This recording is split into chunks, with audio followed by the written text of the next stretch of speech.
ከኛ መካከል ወገኖቼ በጣም የሚወደው ባልንጀራውና ጓደኛው ወይም ልጁ አሊያም አባት እናት ብቻ በጣም የምንወደው ወገናችን ከኛ ተለይቶ ምን ይሆን እያልን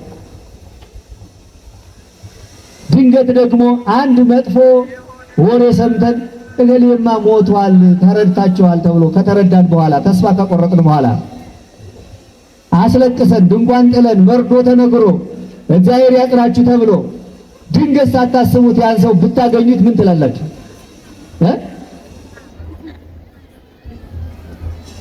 የምስራችሁ እንደዚያ ነው።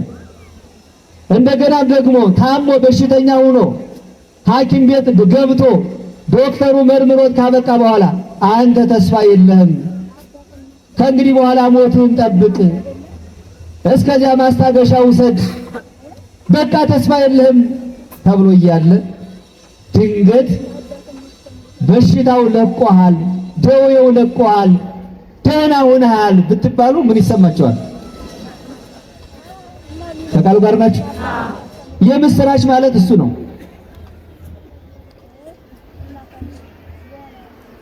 ድንገት ደግሞ የያዛችሁን ሀብታችሁን፣ ንብረታችሁን፣ ቤታችሁን፣ ሌላውንም በአንድም በሌላ ምክንያት ተወርሳችኋል፣ ተቀምጣችኋል፣ ሂዱ ውጡ ከተባለ በኋላ ተስፋ ቆርጣችሁ ምን አለኝ ካላችሁ በኋላ በሉ ይልና ደግሞ ሌላው መጥቶ የምስራች ያ የተወሰደብህ ሁሉ ተመልሶልሃል። ከቃሉ ጋር ናችሁ? እግዚአብሔር ከእናንተ ጋር ይሁን። ምን ያህል ደስታ እንደሚሰማን እንዴት አይነት እልልታ እንደምናሰማ እንዲያውም እኮ በጣም የሚወዱት ቤተሰብ ተለይቶ ከቆየ በኋላ እንደገና ተመልሶ ሲመጣ በይበልጥ እናት ከሆነች አባት ከሆነ እህትና ወንድም ከሆኑ ሲመጣ ምንድነው ይባል? ድንገት መጥቷል ብላችሁ አትንገሯቸው አይደል የሚባል? በደስታ ጉዳት ይደርስባቸዋል አይደል የሚባል? ይህን ያህል ደስታ አይደለም አሁን ዛሬ የተገለጠው። በስመ አብ ወወልድ ወመንፈስ ቅዱስ አሐዱ አምላክ አሜን። ምሕረትና ቸርነት ርኅራኄና ትዕግስት የባህሪ ገንዘቡ የሆነ የአባቶቻችን አምላክ እግዚአብሔር ክብርና ምስጋና ለሱ ይሁን። በልዑል እግዚአብሔር ስም እንደምን አደራችሁ? እንደምን ሰነበታችሁ? እንደምን አላችሁ? አሜን። እግዚአብሔር ይመስገን ብለን እንድናመሰግነው የፈጠረን እስከዚህ ሰዓት ያደረሰን የአባቶቻችን አምላክ እግዚአብሔር ስሙ የተመሰገነ ይሁን። እንኳን አደረሳችሁ ልል ብላችሁ እግዚአብሔርን አመስግኑ።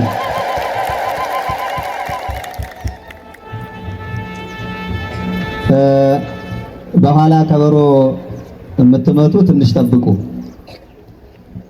ሳይማሩ ከበሮ መምታት ድቢ ከመምታት የተለየ አይሆንም። ሲነገሩ መስማት ደግሞ ግዴታ ነው። ሁሉም በአንድ ላይ አብሮ ሲሆን ነው መልካምና እግዚአብሔር አምላካችን ከሁላችን ጋር ይሁን።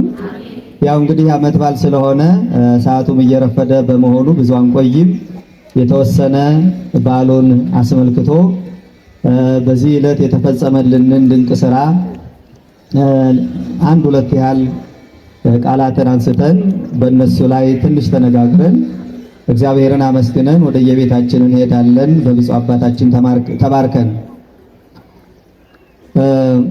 ታላቅ ደስታ የምስራች የሚል ነው የምንነጋገርበት።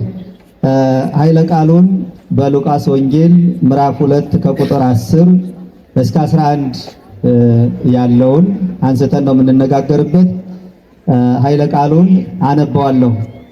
መልአኩም እንዲህ አላቸው፣ እነሆ ለእናንተና ለዓለሙ ሁሉ የሚሆን ታላቅ ደስታ የምስራች እነግራችኋለሁና አትፍሩ።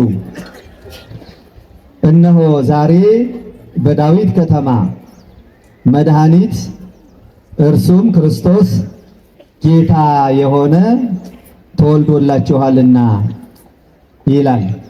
ስለ ቃሉ የአምላካችን እግዚአብሔር ስም የተመሰገነ ይሁን። ዛሬ የደስታ ቀን ነው፣ የምስራች ቀን ነው፣ የእልልታ ቀን ነው፣ የሐሴት ቀን ነው። ይህን ኃይለ ቃል እስኪ አብረን ሁላችንም የምንበለውና ቅድም እንዳልኳችሁ ለተወሰነ ለአንድ 15-20 ደቂቃ ነው የምንቆይ እንጂ ብዙ አንቆይም። ለእናንተና በሉ እስኪ አይሰማኝም። ለዓለሙ ሁሉ የሚሆን ታላቅ ደስታ የምስራች እነግራችኋለሁና አትፍሩ። ዛሬ በዳዊት ከተማ መድኃኒት እርሱም ክርስቶስ ጌታ የሆነ ተወልዶላችኋልና። እልል ብላችሁ እግዚአብሔርን አመስግኑ። ባጭሩ እንግዲህ ዛሬ የተሰበሰብንበት እልል እያልን ነጭ ለብሰን እያመሰገን እየዘመርን በማህሌቱ በማይጠንቱ በመስዋዕቱ እንደገና ደግሞ ታቦቱ ሲወጣ ምንጣፍ በማንጠፍ ጉዝጓዝ በመጎዝጎዝ አረንጓዴ ቢጫ ቀይ የሚያበረውን ሮኬት ወደ ላይ እያሳየን የእልልታ የደስታ የሐሴት የምስጋና በዓል የምናከብርበት ዋናው ትልቁ ምክንያት ይህ ብቻ ነው። ታላቅ ደስታ የምስራች ታላቅ ደስታ። ቆዩ እንግዲህ ዝም ብላችሁ አታጨውጩ። ኋላ እኔ እነግራችኋለሁ እልል በምትሉበት ሰዓት። አሁን ዝም ብላችሁ ስሙ። ታላቅ ደስታ የምስራች ነው። ዛሬ የደስታ ቀን ነው፣ የምስራች ቀን ነው፣ የእልልታ ቀን ነው፣ የመፈታት ቀን ነው፣ የድህነት ቀን ነው፣ የነጻነት ቀን ነው። ንጉሱ የተወለደበት አዳኙ የተገኘበት ታላቅ ደስታ የምስራች ዕለት ነው ዛሬ። እንግዲህ እንደሚታወቀው የሰው ልጅ በሚረባውም በማይረባውም በጊዜያዊውም በዘላለማዊውም በሚጠቅመውም በማይጠቅመውም ደስታ ይሰማዋል፣ ሐሴት ያደርጋል፣ የምስራች እየተባለም ይለዋወጣል። በምድራችን ላይ እጅግ በጣም ሰው በጉጉት የሚጠብቃቸውን አንዳንድ ነገሮችን እንኳን አይተን ተመልክተን የምስራች የሚባባሉባቸውን ነገሮች ብናነሳ በሀገራችን እንዲሁም ደግሞ በዓለማችን ከምድር ያለፈ ያልሆነ ከስሜት ያላለፈ ለስሜት ብቻ ለሆነ እንኳን ደስ አላችሁ እያልን የምስራች እንላለን። ዛሬ ምን ቢሆን ነው የምስራች እንኳን ደስ ያላችሁ የተባለ? እሱን እናያለን። እንግዲህ እንደምታውቁት አንድ ሀገር በ10,000 በ5,000 በማራቶን በኳሱም በሌላውም ተጫዋቾች ተጫውተው መጀመሪያ በጉጉት እንጠብቃለን። ስራችን ፈተን ከአንድ ቦታ ተሰባስበን እገሌ ያሸንፋል፣ እገሌ ድል ያደርጋል፣ እገሌ እንዲህ ይላል እያል እንጠብቃለን። የአንድ ሀገር ተጫዋቾች ሯጮችም ሆነ ኳስ ተጫዋቾች ባሸነፉ ጊዜ እልልታ፣ ሐሴት፣ ደስታ እናደርጋለን። ይህ ደስታ ከስሜት ያለፈ ምንም ሊፈይድ አይችልም።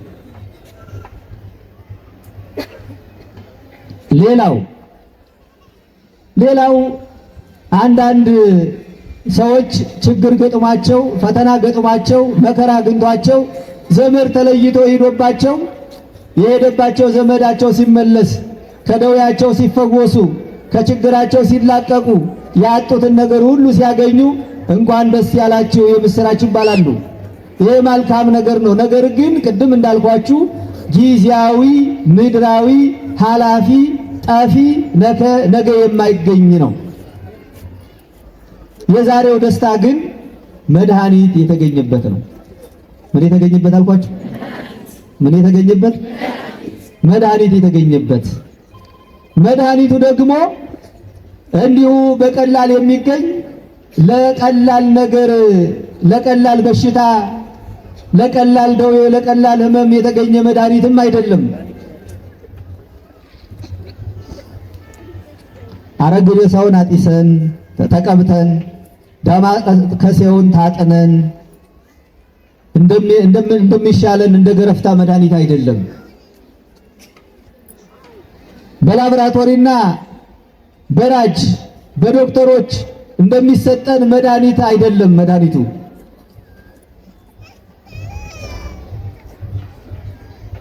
እስራኤላውያን ይጠብቁት የነበረ መድኃኒት አለ። በሮማውያን ቅኝ ግዛት ስር ስለነበሩ ሁለት ትልልቅ የሆነ ችግር ገጥሟቸው ነበር። አንደኛ የቅኝ ግዛት የባርነት በሌላ ሰው ግዛት ውስጥ የመሆን ነፃነትን የማጣት በሰላም ወጥቶ የመግባት ባህላቸውን፣ ሃይማኖታቸውን፣ ታሪካቸውን እንደፈለጉ እንዳያመልኩ፣ እንዳይጠቀሙ፣ በሰላም ወጥተው እንዳይገቡ በሌላ ሰው ግዛት ስር የነበሩበት አስቸጋሪ ዘመን ነበር። የምስራች የተባለላቸው ቀን በሮማውያን ቅኝ ግዛት ስር ናቸው። አዳኝ ይፈልጋሉ። የሚፈልጉት አዳኝ ደግሞ በኢየሩሳሌም ላይ ነግሶ ፖለቲካዊውንና ማህበራዊውን ኢኮኖሚያዊውን ጉዳይ የሚከውንላቸውና የራሳቸውን መንግስት የሚመሰርትላቸው የራሳቸውን ወሰንና ድንበር የሚያስከብርላቸው ገዥ መድኃኒት ይፈልጉ ነበር። ሌላው ደግሞ በቅኝ ግዛት በባርነት በኖሩበት ሰዓት ማህበራዊ ኑሯቸው ደግሞ ተመሰቃቅሎ ነበር። የሚበሉትን የሚጠጡትን አጥተው የሚለብሱትን አጥተው በጣም በዘርፈ ብዙ ውስብስብ የሆነ ችግር ውስጥ የነበሩበት ጊዜ ነው። ከቃሉ ጋር ናችሁ? እግዚአብሔር ከእናንተ ጋር ይሁን። በዚያን ጊዜ ታዲያ በዚህ በሉቃስ ወንጌል ቅድም ባነሳነው በምዕራፍ 2 ከቁጥር 1 ላይ ስንመለከት በንጉሱ በአውግስጦስ ቄሳር ትእዛዝ ወጣ፣ ሕዝቡ ሁሉ ይቆጠር ዘንድ ዓለም ሁሉ ይቆጠር ዘንድ እሱ የሚገዛው ንጉሱ አውግስጦስ ቄሳር ለሁለት ጉዳይ ሕዝቡን አስቆጥሯል። አንደኛ የእሱ ዜጋ የሆኑትን ሮማውያን የሆኑትን ለውትድርና ለጦርነት ጊዜ ሀገር ድንበርን ሊያስከብሩ ወሰንን ሊያስከብሩ ለወታደርነት አዘጋጃቸው። ከሱ ሀገር ውጭ የሆኑትን ደግሞ በጦርነት ያሸነፋቸውን በቅኝ ግዛት የሚገዛቸውን ደግሞ ግብር እንዲገብሩለትና አስራቱን እንዲያወጡለት ለሱ ከሚሰሩት ከሚያገኙት ግብር እየገበሩ የሱን ሀገር የሱን ከተማ እንዲገነቡለትና የሱን መንግስት እንዲያስጠብቁለት ለግብር።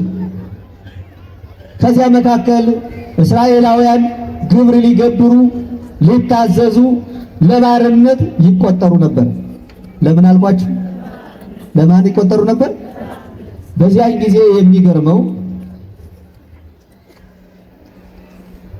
ጻድቁ ዮሴፍና እመቤታችን ቅድስት ድንግል ማርያም በዚያ ዘመን ከሚቆጠሩት አካላት እነሱም ነበሩበትና ሁሉም ሕዝብ ወደ የአባቱ ከተማ ወደ የከተማው እንዲሄድና እንዲቆጠር በንጉሱ ትእዛዝ ወጥቶ ነበርና እመቤታችን ቅድስት ድንግል ማርያም እና ጻድቁ ዮሴፍ ለመቆጠር ወደ ዳዊት ከተማ ወደ ቤተልሔም ሲሄዱ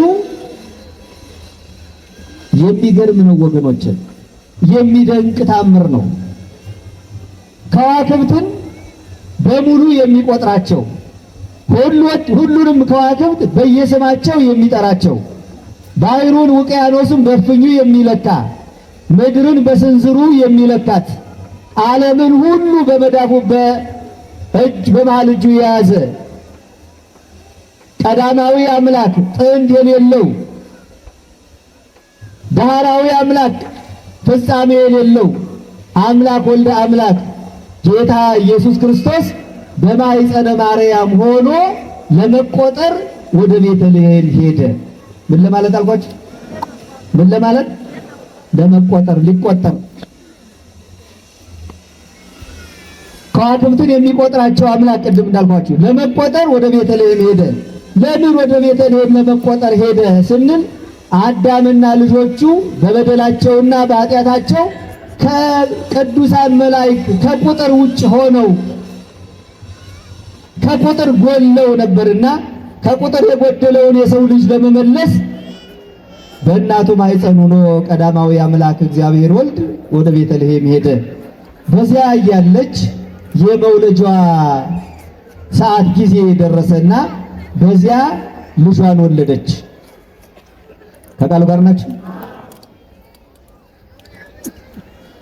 ልጇን በወለደች ጊዜ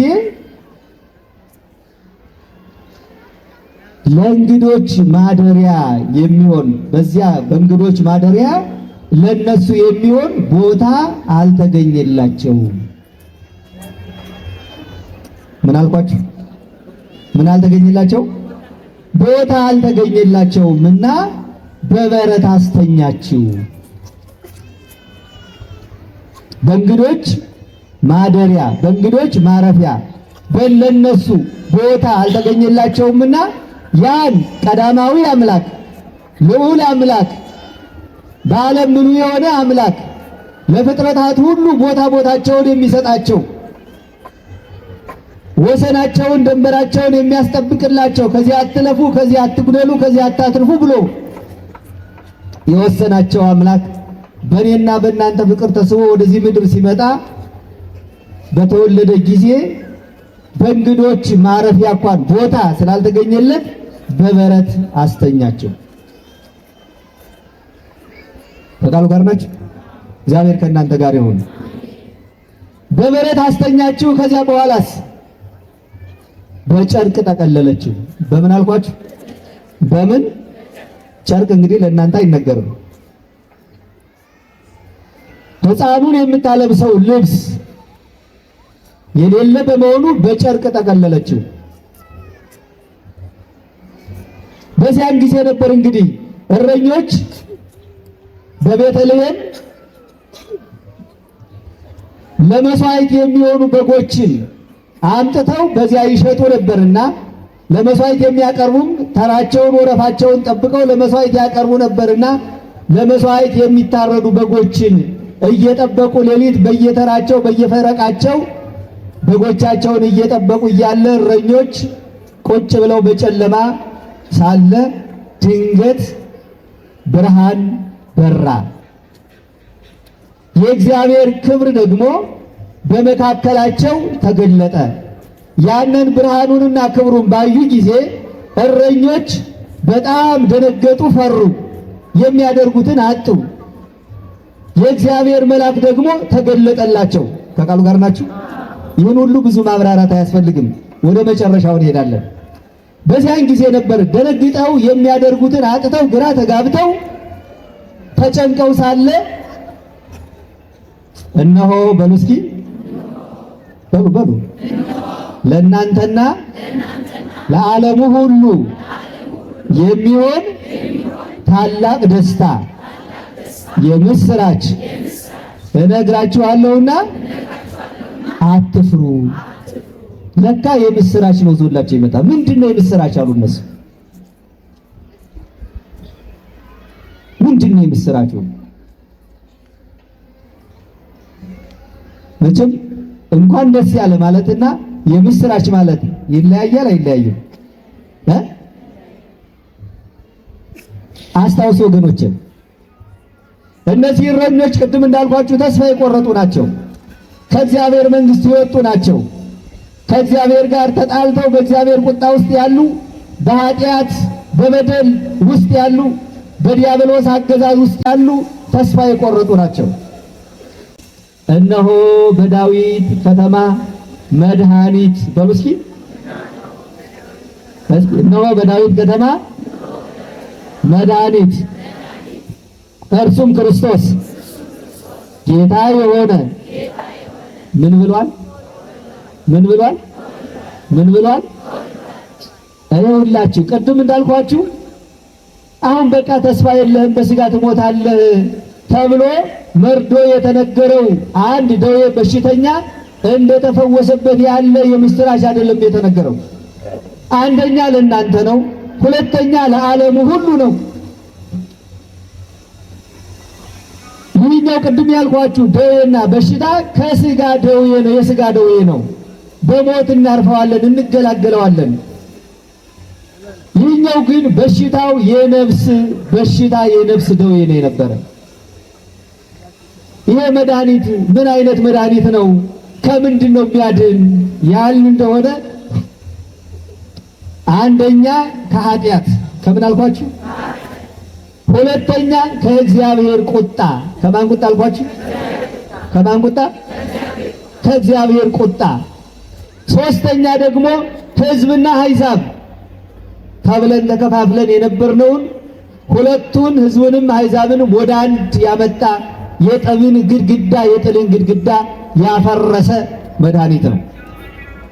እንደምታውቁት ሐዋርያው ቅዱስ ጳውሎስ እንደተናገረ ሁላችሁም የቁጣ ልጆች ነበራችሁ ይላል። የምን ልጆች? የምን ልጆች? ባጠፋነው ጥፋትና በበደልነው በደል ምክንያት እግዚአብሔር ተቆጥቶብን ከእግዚአብሔር ጋር ተጣልተን ከመንግስቱ ርቀን የቁጣ ልጆች ሆነን እንኖር ነበር።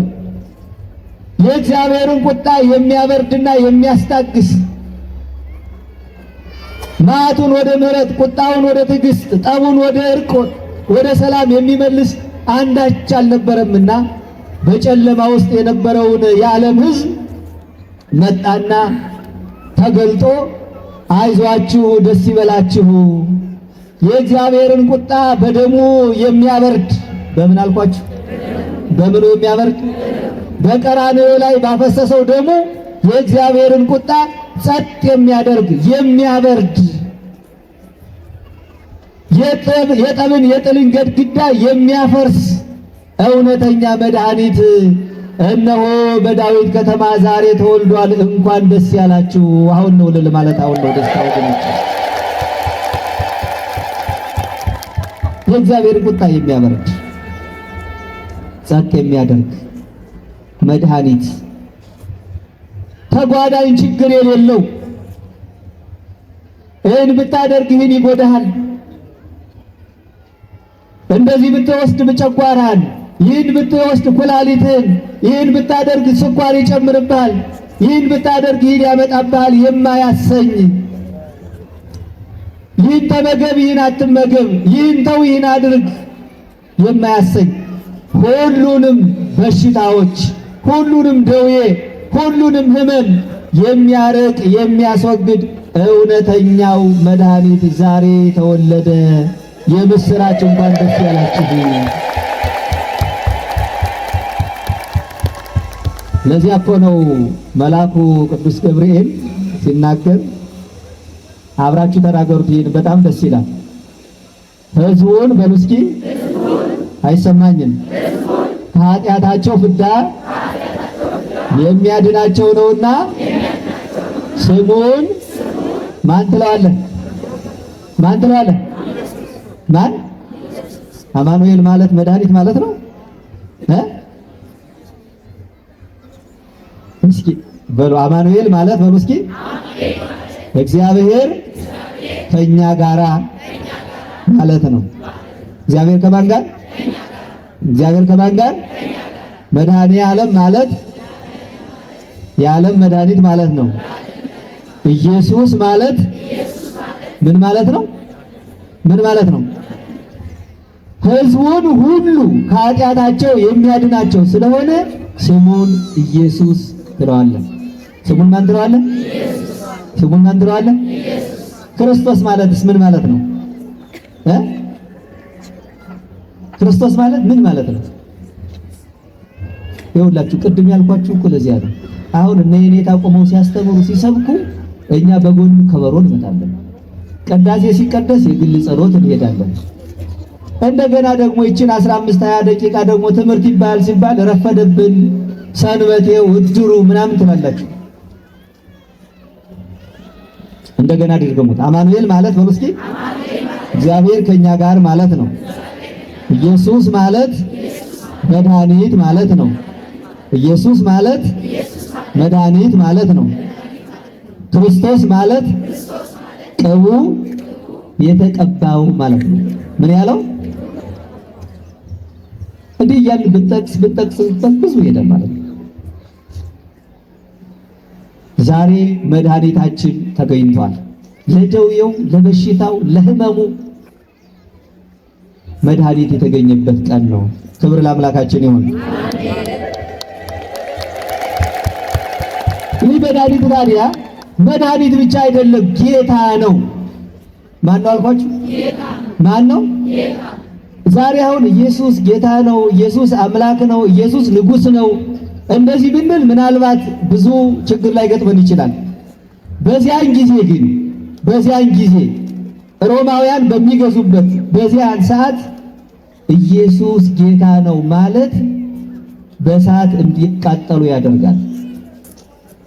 ጌታ ነው ማለት ለአናብስት እንዲጣሉ ያደርጋል።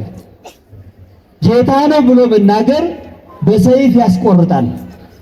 ጌታ ነው ብሎ መናገር በእንጨት ላይ ተሰቅለው እንዲገደሉ ያደርጋል። ታዲያ መልአኩ መጣና ጌታ የሆነ እርሱ መድኃኒቱ ዛሬ ተወልዶላችኋል። ከቃሉ ጋር ናችሁ?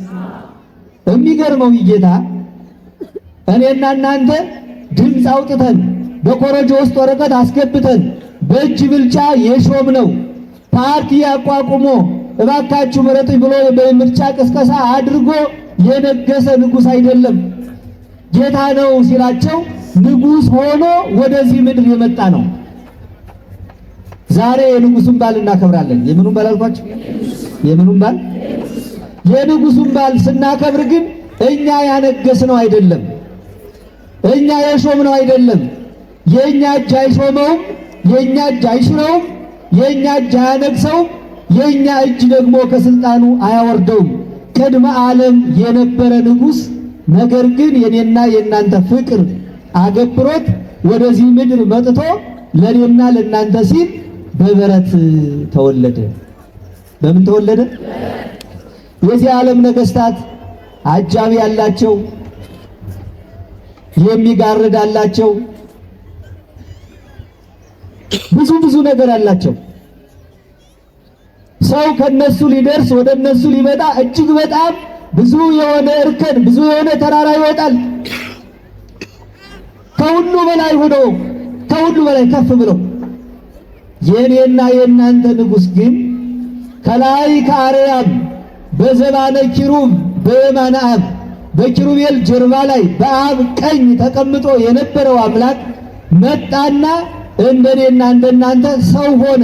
ከኔና ከናንተ በታችም በበረት የተወለደ ጌታ እሱ ስለሆነ የምስራች እንኳን ደስ ያላችሁ የሚባል ዛሬ ነው። እንኳን ደስ ያላችሁ የሚባል ዛሬ ነው። እሱ ጌታ ተወለደ። ዛሬ የሚገርመው ልዑሉ አምላክ ትሑት ሥጋ ሆነ። ረቂቁ አምላክ ግዙፍ ሥጋ ሆነ። በዓለም ምሉ የሆነው አምላክ ተወሰነ። ኃያል ብርቱ የሆነው አምላክ ደካማ ሥጋ ሆነ። ተራበ፣ ተጠማ፣ ተሰደደ፣ ተራበ፣ ተራቆተ፣ ጨርቅ ለበሰ፣ በበረት ተኛ፣ ተንገላታ። ለማን ሲል? ለማን ሲል? ለማን ሲል? ለኛ ሲል። ይሄን ያደረገ ንጉሥ ነው ዛሬ የምናከብረው። እሱ ብቻ አይደለም፣ የንጉሱ የመድኃኒቱ መወለድ ረቂቃን መላእክትንና ግዙፋን ሰዎችን፣ ኃያላን መላእክትንና ድኩማን ሰዎችን፣ በዓለም ሙሉ የሆኑ ረቂቃን የሆኑ ቅዱሳን መላእክትንና ግዙፋን የሆኑ ሰዎችን በአንድ ላይ አስተባብሮ እረኞች፣ ከሁሉ በታች የሆኑ እረኞች፣ ተራ ስራ ብለን የምንጠራውን የሥራ አይነት የሚሰሩ እረኞችና ረቂቃን መላእክት በአንድ ላይ ሆኖ በዚያች በረት እልልታ፣ ይባቤ፣ ጭብጨባ፣ ሽብሸባ፣ ምስጋና ያሰሙበት የደስታ ቀን ነው ዛሬ። የሚገርም አምላክ ነው። መጡና ለመላእክትም ገርሟቸዋል፣ ደንቋቸዋል፣ ይገርማቸዋል። መጡና መላእክት እየጨረስን ነው። ከበረቱ ጉንብስ ብለው ሲያዩት በምን ተጠቅልሏል ብያቸዋለሁ? በጨርቅ ተጠቅልሏል። ላም አለ፣ አህያ አለ፣ በግ አለ፣ ሌላም እንስሳ አለ። በዚያ ደነቃቸው፣ ገረማቸው። ዳይቱ ምስኪኒቱ ልብስ የምታለብሰው የምታጎርሰው የሌላት እናት አባቷን በልጅነቷ ያጣች እህት ወንድም ዘመድ የሌላት ብቸኛዋ ማርያም በበረት ልጇን ይዛ ብቻዋን ያዩዋታል። በዚያ ገረማቸውና ራሳቸውን አንገታቸውን ቀና አደረጉና ሲቀና ብላችሁ ወደ ሰማይ ምን ይታያቸዋል? ምን ይታያቸዋል? በስጋ ዓይን ስላየነ ሰማይ ነው የሚታየን፣ ወይም ወፍ ሲበር ይታየናል። ቀና ብለው ሲያዩ ምን ይላል ቅዱስ ያሬድ? ወበኢየረከብዎ ምስለ አቡሁ ወመንፈስ ቅዱስ። ከዚህ ከእናቱ ጭን ላይ ተቀምጦ ጦት አጥቢኝ ብሎ እያለቀሰ በጨርቅ ተጠቅልሎ በበረት ተጥሎ ያዩትን ያን ብላቴና ቀና ብለው ወደ ሰማይ ሲመለከቱ ከእግዚአብሔር አብ ከእግዚአብሔር መንፈስ ቅዱስ ጋር በአንድነት በሶስትነት ተቀምጦ የሚሰግዱለት የሚጋርዱለት ያ አምላክ ሆኖ አዩትና ልዩ የሆነ ምስጋና መሰገኑ፣ ልዩ የሆነ እልልታ አቀረቡለት። ዛሬ ምስጋና ቀን ነው። እንኳን ደስ ያላችሁ። ከዚህ በላይ ሙሉውን ታሪክ ለመናገር ጊዜ ስለማይኖረን ቅድም እንዳልኳችሁ ወደ ኋላ አንዲት መልእክት ትኖራለች። እሷን ቃል የትምህርቱን አሁን እንዝገው። ዛሬ በሉስኪ መድኃኒታችን ሕይወታችን የተወለደበት የደስታ ቀን ነው። ዛሬ ንጉሱ ጌታው አምላካችን የተወለደበት የደስታ የምስራች የሐሴት የእልልታ ቀን ነው። ዛሬ ልዑል አምላክ ትሑት ሥጋ የሆነበት ኃያል አምላክ ደካማ ሥጋ የሆነበት በዓለም የመላው አምላክ ውስን ሥጋ የሆነበት እኛን ለማዳን እኛን ለማውጣት እኛን ለመቀደስ በበረት የተኛበት ጨርቅ የለበሰበት ደካማ የሆነበት የደስታ የሐሴት የእልልታ የጭብጨባ ቀን ነው። ይህን ዛሬ በዓል ታዲያ ይህን በዓል ካከበርን ይህን አምላክ የምንሰብክበት ለዚህ አምላክ እልል የምንልበት ሃይማኖታችን የምንገልጥበት ቅዳሴ የምናስቀድስበት ቁርባን የምንቆርብበት በአጠቃላይ አምልኮታችን የምንገልጥበት ቤተክርስቲያን ናት አይደለችም? ታዲያ ይቺ ታላቅ ቤተክርስቲያን የርዕሰ አድባራት አደባባይ ኢየሱስ ብፁዓን ወቅዱሳን ፓትርያርኮች ሲመጡ እዚህ ነው ቅዳሴ የሚቀድሱ፣ እዚህ ነው ህዝቡን የሚባርኩ።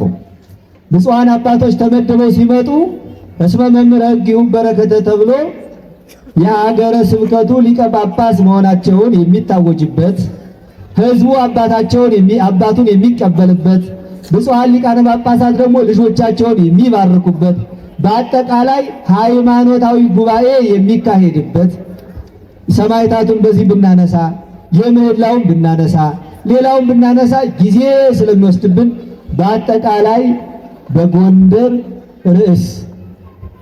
ርዕሰ አድባራት ማለት የአድባራት ራስ ማለት ነው። የአድባራት ራስ ስንል ሌሎቹ እግር ናቸው ማለታችን አይደለም። እነዚህ ልዩ ልዩ የሆኑ ስራዎች የሚከናወኑበት ታላቅ ደብር ነው። ከቃሉ ጋር ናችሁ? እግዚአብሔር ከእናንተ ጋር ይሁን። ታዲያ ታሪኩን፣ ባህሉን፣ ስርዓቱን እንዳናፈርስ እያልን ነው እንጂ ቦታው ጠባብ ነው። ለዚያውም ደግሞ መቃብሮቹ በጣም መዞሪያ መቀመጫ አገልግሎት መስጫ የሚመቹ አይደሉም። እነዚህን አመቻችቶ ወደ አንድ ቦታ አድርጎ ክብራቸው እንደተጠበቀ ዘመኑን የዋጀ ታሪኩንና ሃይማኖቱን ባህሉን ባለቀቀ መልኩ ሰርቶ ቦታውን አስፍተን የበለጠኛም እየበዛን እየጨመርን ስንሄድ በእኛ መጠን ልክ አውደ ምሕረቱን ለማስፋት ፕሮግራም ተጀምሯል። ከቃሉ ጋር ናችሁ? ፈቃደኛ ናችሁ? እስኪ ፈቃደኛ የምትሆኑ ብቻ ናችሁ የምትናገሩ። ርዕሰ አድባራት በሉ እስኪ እንደ ስሙ ርዕሰ አድባራት እንዲሆን በሉ እንጂ የምትፈልጉ ብቻ። ርዕሰ አድባራት እንዲሆን አውደ ምሕረቱ እንዲሰፋ ለአገልግሎት እንዲመች ለቅዳሴ እንዲመች ለማድረግ ፍላጎት አላችሁ የላችሁም? አላችሁ የላችሁም? ስለዚህ እዚህ አካባቢ ህንፃ ተጀምሯል። መቃብር ቤቶቹን ስናነሳ የቅዱሳን የአባቶቻችን አጽም ነው። እንደዚህም ብሎ ያለ እንዲወድቅ አይፈለግም። ክብሩን ጠብቆ ቦታ መያዝ አለበት። የለበትም? ክብሩን ጠብቆ ቦታ መያዝ አለበት። አውደ ምሕረቱን መስፋት አለበት። ይህን ያደረግን እንደሆነ ዛሬ ዋጋ የከፈለልንን ቅድም ነግረናቸዋል ወገኖች። ቤተ ክርስቲያን እኔና እናንተን የምትጠይቀን ትንሽ ነገር ነው። ክርስቶስ ከሰማያት ወርዶ ከልዕልናው በበረተኛ እያል እኔና እናንተ ከኪሳችን የባጃጅ የታክሲ አውጥተን ሰጥተን በእግራችን ብንሄድ ይበዛበታል ያንስበታል? ይበዛል ያንሳል? ክርስቶስ መራራ ሐሞት ጠጣልን እያል ዛሬ ዓመት በዓል ስለሆነ ለስላሳ የምንጠጣበትን ፔፕሲ ወይም ሚሪንዳ የምንጠጣበትን ይቅርብኝ ዛሬ ቧንቧን ልጠጣ ብዬ ባወጣና ለህንፃ ለስራው ለልማቱ ብሰጥ ይበዛበታል ያንስበታል? መራራ ሐሞት ጠጣ እያልናችሁ እኮ ነው ያለነው። መራራ ሐሞት ጠጣ እያልን ያለነው።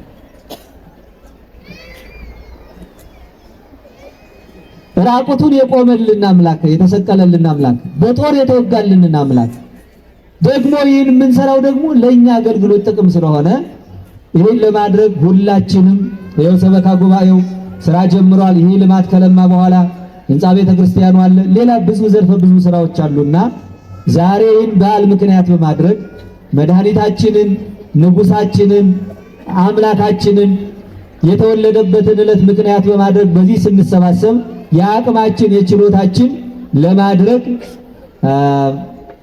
አሁን እንደተለመደው እጃችሁን ከፍ አድርጉት፣ ከፍ አድርጉት። የምትችሉ በመስጠት የማትችሉ ደግሞ በመመኘት፣ ጉልበት ያላችሁ ጉልባታችሁን፣ ዕውቀት ያላችሁ ዕውቀታችሁን፣ ገንዘብ ያላችሁ ገንዘባችሁን፣ ይህ ሁሉ የሌላችሁ ደግሞ በጸሎትና በምኞት እኔ የምናገረውን ትናገራላችሁ። ዛሬ በመስኪ በመድኃኒቴ በጌታዬ በአምላኬ በኢየሱስ ክርስቶስ በልደቱ በዓል በዚህ ታላቅ ቦታ በርዕሰ አድባራት አደባባይ ኢየሱስ በዓሉን ሳከብር የዋለልኝን ውለታ የከፈለልኝን ዋጋ ሳስበው ከአቅሜ በላይ ነው። ስለዚህ እኔም በተቻለኝ በአቅሜ በገንዘቤ በጉልበቴ በሐሳቤ በእውቀቴ ልማቱን ለማልማት ከሰበካ ጉባኤ ጋር ለመስራት ቃል ትገባላችሁ? ትገባላችሁ? በምን ትገባላችሁ? እስኪ የለም። እስኪ እንደገና የእንጨርሰው እንግዲህ ቃል በሉ እስኪ። አሁን ባህል ነው የምነግራችሁ፣ በሀገራችሁ የኢትዮጵያውያን አባባል ነው። ቃል በሉ እስኪ። የእምነት ዕዳ ነው የተናገሩት ከሚጠፋ ምን ያሉት ይጥፋ። ስለዚህ እኛ የተናገርነውም በሉ እስኪ አይጠፋም፣ የወለድነውም ምን አይልም አይጠፋም። ወስብሐት ለእግዚአብሔር። ይቆየን።